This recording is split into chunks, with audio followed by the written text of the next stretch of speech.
One time is all it took, just one time. You're probably thinking, what only took one time? Well, let me tell you.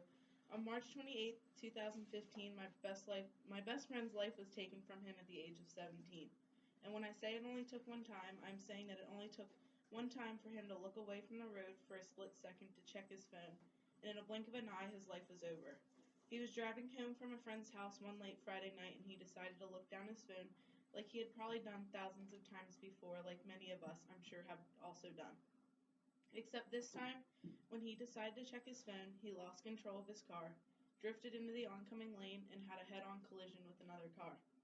His car instantly went in flames, and there was no turning back from there. None of my friends found out about the accident until the next morning.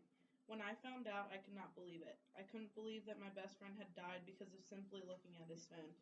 I mean, I am more than positive that we are all guilty of looking down at our phones while driving at least once.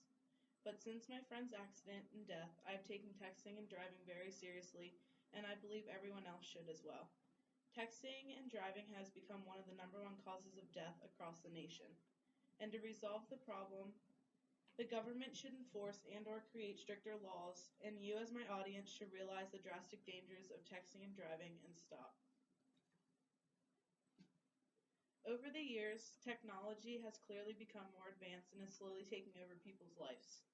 From portable radios to TVs and now wireless cellular devices, car accidents keep getting more and more common due to distraction. Before, it used to be that people would get distracted from simply changing the radio station in their car. But now people can be distracted because they're texting, emailing, tweeting, posting pictures on Instagram, or even taking selfies on Snapchat while the car is in motion. You name it, I'm sure there's someone out there driving as I give this speech right now, doing one of those things.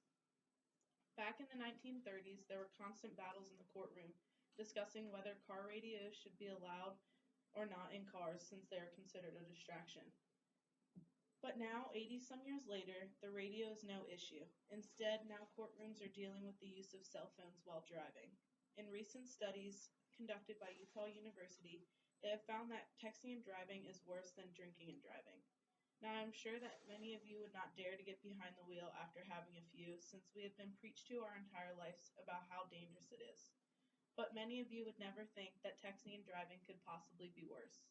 However, these studies show that a drunk driver's chance of getting in an accident is 4 times more likely than a sober driver's, and that a sober texting driver's chance of getting in one is 8 times more likely than a sober driver who is not texting. However, the chances for accidents caused by texting and driving are on a continuous rise. Virginia Tech's most recent study in 2016 shows that someone is actually 23 times more likely to be in an accident. Another study conducted by Cohen Children's Medical Center shows statistics from 2013. More than 3,000 teenagers have died from accidents involving texting and driving, while fewer than 2,700 have died from accidents involving drunk driving. Again, this shows just how dangerous texting, tweeting, Snapchatting, whatever you may be doing on your phone truly is. Out of all the things you can be doing on your phone, National Safety Council has found that texting is by far the most dangerous activity. It is predicted that texting while driving has caused up to 1.6 million crashes just last year. In fact, approximately 11 teenagers between the ages of 15 and 19 die every single day due to texting-related car accidents. These statistics could decrease if our government had stricter laws against the use of handheld devices behind the wheel.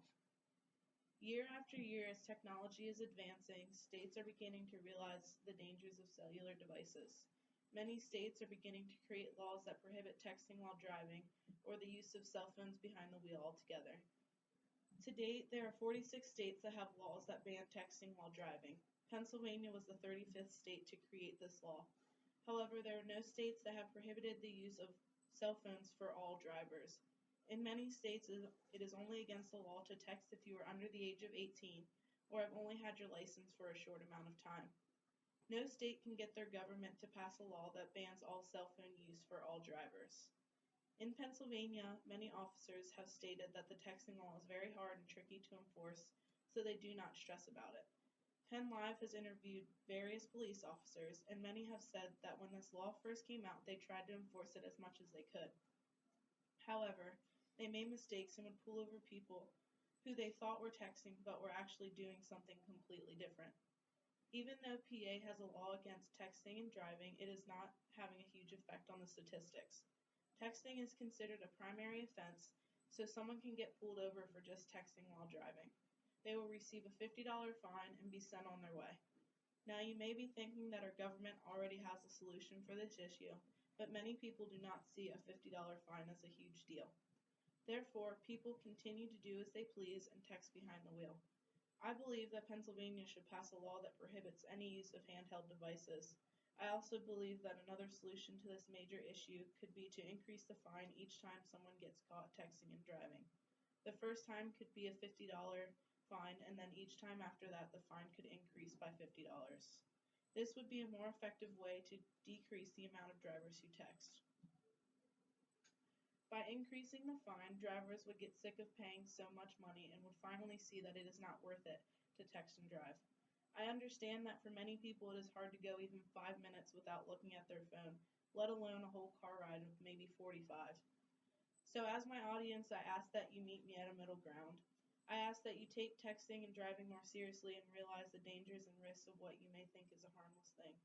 I am not expecting you to walk out of this room and instantly stop texting behind the wheel, but I hope one day you can go a full car ride without looking at your phone, because you finally realize that life is already too short, and a simple text message or a 10-second Snapchat is not worth your entire life. Instead of asking you to stop texting and driving altogether at the snap of my fingers, I am asking you to challenge yourself to reach that point one day, and that you at least start by texting or checking your phone only at a stop sign or a red light, even maybe pulling off to the side of the road. Taking this small step could save your entire life. We are all too young to lose our lives over a text message that may only read "What are you doing?" or a Snapchat that is a picture of the ceiling instead of the actual person. My best friend's life was taken from him way too soon over a single glance at his phone. Doesn't that make you wonder if maybe the next time you look at your phone while behind the wheel that you could end up like him? Take texting and driving seriously and don't be another statistic.